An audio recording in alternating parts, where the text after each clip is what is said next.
الناس دلوقتي بتخاف من الاختلاف، لو حد مختلف في الدين أو الفكر أو الطبقة الاجتماعية بيعتبروه عدو. لكن النبي صلى الله عليه وسلم أسس مجتمع كان فيه الفقير بلال الحبشي بيساوي الغني عثمان بن عفان، اليهودي عبد الله بن سلام عايش بسلام مع المسلمين. حتى المنافقين زي عبد الله بن أبي كان لهم مكان.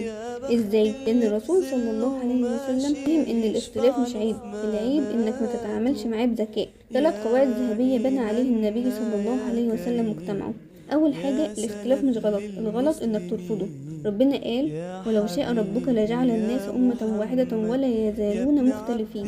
النبي صلى الله عليه وسلم ما حاولش يلغي الفروقات، لكنه نظمها وجعل الصحابة من كل القبائل، الأوس والخزرج، إخوة. حتى في المسجد ما كانش فيه مقعد VIP للأغنياء. تاني حاجة، العدل فوق العواطف.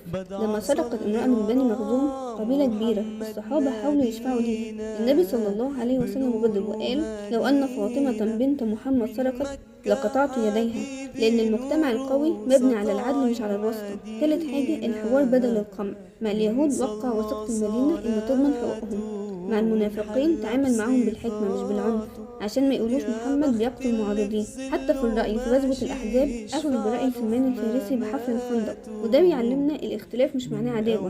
ممكن تتعايشوا مع ناس مختلفين عنكم من غير ما تتنازلوا عن مبادئكم، زي ما النبي صلى الله عليه وسلم كان بيصاحب اليهود لكن ما كانش بيوافقهم على الشرك.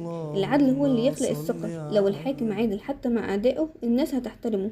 النبي صلى الله عليه وسلم كان بيقول: إنما أهلك الذين قبلكم أنهم كانوا إذا سرق فيهم الشريف تركوه، وإذا سرق فيهم الضعيف أقاموا عليه الحد. لو في حد مختلف معاك في الرأي اسمع له من غير ما تغلطه، ولو شفت الظلم كن عادل حتى لو كان ضد مصلحتك. خير الناس أنفعهم للناس. تخليك زي النبي محمد صلى الله عليه وسلم، باني مجتمعات مش مدمرها.